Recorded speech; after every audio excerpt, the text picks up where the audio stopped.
নমস্কাৰ এই মুহূৰ্তত আহি পৰিছে ৰাজ্যখনৰ বাবে খন্দিয়াৰ কেইবাটাও বিগ ব্ৰেকিং নিউজ। আজি 6 জুন অসমৰ লগতে ভাৰতৰ বিভিন্ন প্ৰান্তৰ পৰা এনে ধৰণৰ খবৰসমূহ নিতৌ চাবৰ কাৰণে চেনেলটো ছাবস্ক্ৰাইব কৰি ভিডিঅ'টোত এটা লাইক কৰি দিব। এই মুহূৰ্তত জনাই আছো এটা ব্ৰেকিং নিউজ। মাংস বিক্ৰী কৰিব এতিয়া চকুৰালীয়ে। জেলৰ পৰা ওলাই এই ঘোষণা চকুৰালীয়ে কৈছে যে মই নিষিদ্ধ মাংস বিক্ৰী কৰিম।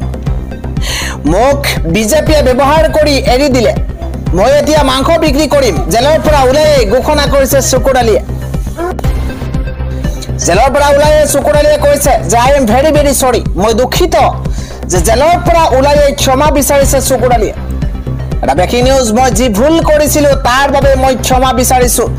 নেতা হলে বহুত কেছ থাকেই, মন্তব্য চকুৰালীৰ। মই বিজেপিক ইমান সহায় কৰিলো, কিন্তু বিজেপিয়ে মোক সহায় নকৰিলে। কিন্তু মই নিষ্ঠা সহকাৰে বিজেপিৰ বাবে কাম কৰি গৈছিলো। মোৰ বাবে সামগুৰিত বিজেপিৰ দীপুৰঞ্জন শৰ্মা জিকিছে। সামগুৰিত কেৱল মোৰ মেজিক চলিল, সামগুৰিত হিমন্ত বিশ্ব শৰ্মাৰো মেজিক চলা নাছিল, মন্তব্য কৰিছে চকুৰালীয়ে। মই আজি বহুত কষ্টত আছো, মানসিকভাৱে মই ভাগি পৰিছো, বহুত হাৰাশাস্তি হল মোৰ লগত, মন্তব্য কৰিছে চকুৰালীয়ে। মোক কেছ খেলিবলৈ এটকাও এটা নিদিলে, মই গো মাংসৰ ব্যৱসায় কৰিম। এতিয়া মোক মাৰিলে মাৰক, যি কৰে কৰক, মই গো মাংসৰ ব্যৱসায় কৰিমেই। তেওঁ কৈছে অলপ অলপকৈ আনিম, অলপ অলপকৈ বিক্ৰী কৰিম। জেলৰ পৰা ওলাই এই ঘোষণা কৰিছে চকুৰালীয়ে। আন এটা খবৰ হৈছে এইবাৰ RCBৰ শীৰ্ষ বিষয়াসহ 4 গৰাকীক গ্ৰেপ্তাৰ কৰা হৈছে। এবাৰ প্ৰসংগ হৈছে শ্ৰীনাস্বামীৰ পদপিষ্টৰ ঘটনা।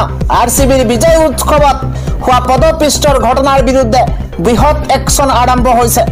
এটা বিগ ব্ৰেকিং এই মুহূৰ্তত জনোৱাৰ চেষ্টা কৰিছো। RCBৰ শীৰ্ষ বিষয়াসহ মুঠ 4 গৰাকীক গ্ৰেপ্তাৰ কৰা হৈছে। RCBৰ শীৰ্ষ মাৰ্কেটিং বিষয়া নিখিল চৌচলেক গ্ৰেপ্তাৰ কৰা হৈছে। বিমানবন্দৰৰ পৰাই গ্ৰেপ্তাৰ কৰা হৈছে শীৰ্ষ মাৰ্কেটিং বিষয়াগৰাকীক। বিজয় উৎসৱত ইভেন্ট মেনেজমেন্ট কৰা মুঠ 3 গৰাকীক গ্ৰেপ্তাৰ কৰা হৈছে। পলাতক কৰ্ণাটক ৰাজ্যিক ক্ৰিকেট সন্থাৰ বিষয়া শংকৰ আৰু কোষাধ্যক্ষ জয়ৰাম। RCBৰ বিজয় উৎসৱত পদপিষ্টৰ ঘটনাত মৃত্যু হৈছিল 11 গৰাকীকৈ লোকৰ। RCBৰ বিজয় উৎসৱত হোৱা পদপিষ্টৰ ঘটনাৰ বিৰুদ্ধে বৃহৎ একশ্যন আৰম্ভ হৈছে। মুঠ 4 গৰাকী RCBৰ শীৰ্ষ বিষয়াসহ 4 গৰাকীক গ্ৰেপ্তাৰ কৰা হৈছে। আন এটা বিগ ব্ৰেকিং নিউজ হৈছে এইবাৰ ঈদৰ পাছতে 452 বিঘা মাটিত চলিব প্ৰশাসনৰ বুলডোজাৰ। এবাৰ ভাঙি পেলোৱা হ'ব সন্দেহজনক লোকৰ বসতি। এটা ডাঙৰ খবৰ এই মুহূৰ্তত জনোৱাৰ চেষ্টা কৰিছো। ঈদৰ পাছতে কাইলৈ যিহেতু ঈদ, ইছলাম ধৰ্মাৱলম্বী লোকসকলৰ পবিত্ৰ ঈদ কাইলৈ, আৰু কাইলৈ ঈদৰ পাছতেই নামনি অসমত বৃহৎ উচ্ছেদ অভিযান আৰম্ভ হ'ব। ডাঙৰ খবৰ এই মুহূৰ্তত জনোৱাৰ চেষ্টা কৰিছো। এইবাৰ নামনি অসমতে বৃহৎ উচ্ছেদ অভিযান। 452 বিঘা ভূমিত উচ্ছেদ চলাবলৈ সাজু হৈ পৰিছে প্ৰশাসন। 10 জুনৰ পূৰ্বেই ভূমি খালী কৰাৰ নিৰ্দেশ দিয়া হৈছে। জাৰি কৰা হৈছে বিশেষ জাননী। নলবাৰীত শ বিঘা ভূমি অবৈধ বেদখলকাৰীৰ কবলত আছে। নলবাৰীত অবৈধ দখলকাৰীৰ বিৰুদ্ধে কঠোৰ হৈ পৰিছে প্ৰশাসন। উচ্ছেদ চলিব বৰক্ষেত্ৰীৰ 452 বিঘা ভূমিত।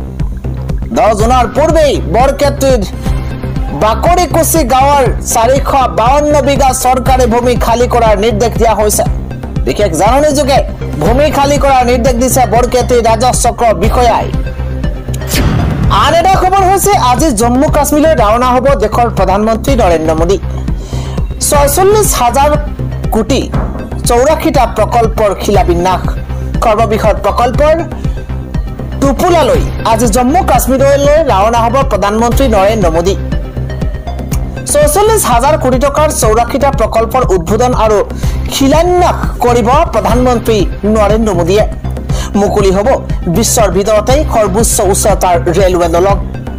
চেনাব নৈৰ ওপৰত নিৰ্মাণ কৰা ৰেল দলংখনৰ উচ্চতা হৈছে 359 মিটাৰ।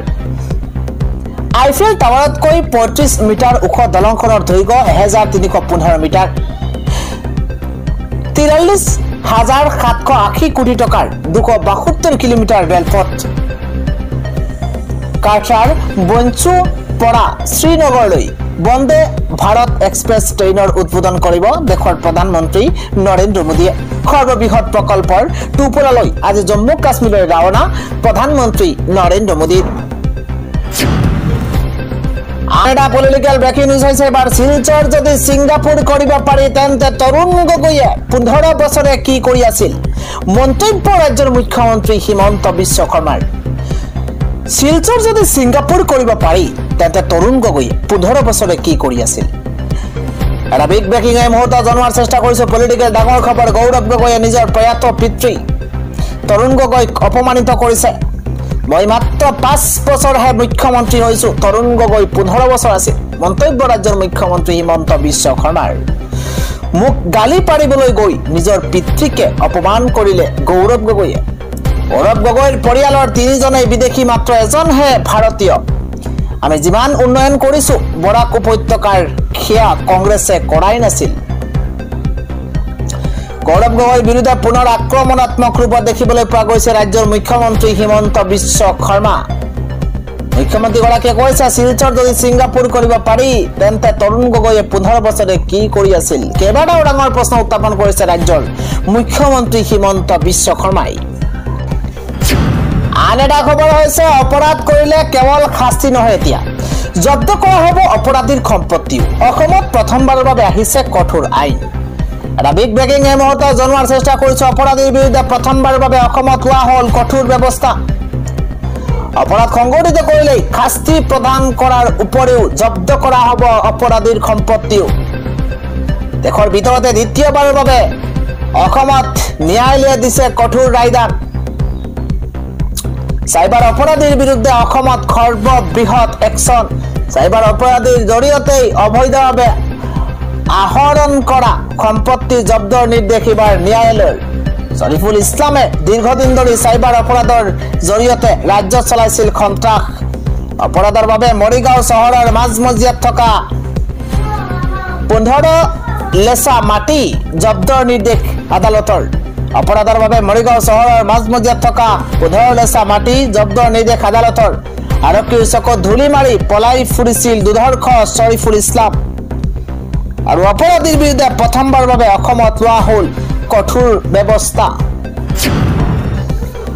আন এটা গুৰুত্বপূৰ্ণ খবৰ হৈছে কাইলৈ পবিত্ৰ ঈদ কাইলৈ কুৰবানী ইছলাম ধৰ্মাৱলম্বী লোকসকলৰ যি ঈদ কুৰবানী এই কুৰবানিৰ বাবে কেতবোৰ নতুন এসপি জাৰি কৰা হয়েছে কুৰবানিক লৈ 20 কোটি মুসলমান লৈ কেতবোৰ জৰুৰি নিৰ্দেশনা আহি পড়েছে এটা বিগ ব্ৰেকিং জনাৰ চেষ্টা কৰিছো কুরবানিক লৈ 20 কোটি মুসলমান লৈ জরুরি খবর আছে নতুন এসপি জারি করা হয়েছে কেইবাটাও নিয়ম জারি করা হয়েছে ভঙ্গ যদি কৰিছে নিয়ম তেন্তে কঠোৰ শাস্তিৰ সন্মুখীন হ'ব লাগিব আপুনি ৰাজহুৱা স্থানত জন্তুৰ কুৰবানি দিব নোৱাৰিব এটা ডাঙৰ খবৰ এই মুহূৰ্তত জনাৰ চেষ্টা কৰিছো কুৰবানিৰ সময়ত কোনো ফটো ভিডিও সোশ্যাল মিডিয়াত আপলোড কৰিব নোৱাৰিব সবাতোকৈ গুৰুত্বপূৰ্ণ খবৰ ৰাস্তাত কৰিব নোৱাৰিব কুৰবানি কাইলৈৰ দিনটোৰ বাবে কেতবোৰ নতুন নীতি নিৰ্দেশনা আহি পৰিছে নিৰ্ধাৰিত স্থানতহে কুৰবানি কৰিব পাৰিব কুৰবানিৰ কোনো ভিডিও পোষ্ট শেয়াৰ কৰিব নোৱাৰিব আপুনি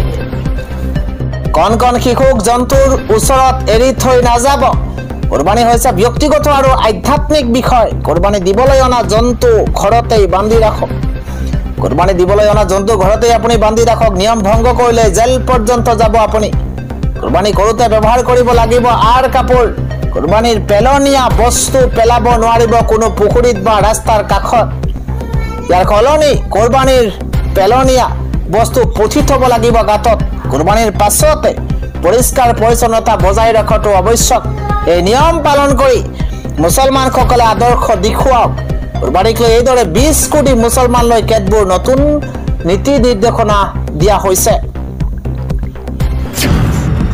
পৰৱৰ্তী খবৰটো হৈছে শুকুৰ আলী আহমেদৰ জানাজাত আজি হাজাৰ হাজাৰ লোক প্ৰাক্তন কংগ্ৰেছ বিধায়ক তথা মন্ত্ৰী শুকুৰ আলী আহমেদৰ জানাজাত আজি হাজাৰ হাজাৰ লোক দেখিবলৈ পোৱা গৈছে শোকাকুল পৰিৱেশৰ মাজত সম্পন্ন কৰা হৈছে জানাজা চেগাঁও সমষ্টিৰ অন্তৰ্গত নিজা বাসভৱনত পূব মহচৰাত বিয়লি সম্পন্ন কৰা হৈছে জানাজা শুকুৰ আলী আহমেদৰ ৬৭ বছৰ বয়সতে মৃত্যু হৈছে। দীৰ্ঘদিন ৰোগত আক্ৰান্ত হৈ থকা শুকুৰ আলী আহমেদৰ গুৱাহাটীত এখন ব্যক্তিগত হস্পিটেলত পৰলোকপ্ৰাপ্তি ঘটিছে। শুকুৰ আলী আহমেদ চেঙা সমষ্টিৰ পৰা 4বাৰকৈ কংগ্ৰেছ দলৰ বিধায়ক হিচাপে নিৰ্বাচিত হৈছিল। 2006 চনৰ পৰা 2011 চনলৈ সংসদীয় সচিব আৰু 2016 চনত জলসম্পদ বিভাগৰ মন্ত্ৰী আছিল। আমচুৰ পৰা অব্যাহত লৈ ৰাজনীতি পথাৰত ভৰি দিছে শুকুৰ আলী আহমেদে। কালি দিনৰ 2 বজাত পূব মহচৰা আঞ্চলিক বজাৰৰ খেলপথাৰত বহু গুণমুগ্ধ দেখিবলৈ পোৱা গৈছে। জানাজাত বকো সমষ্টিৰ বিধায়ক নন্দিতা দাস, বিধায়ক আব্দুৰ ৰহিম আহমেদ, আশৰাফুল হুছেইনৰ উপৰি ভালেসংখ্যক কংগ্ৰেছৰ জ্যেষ্ঠ নেতাসকল উপস্থিত আছিল।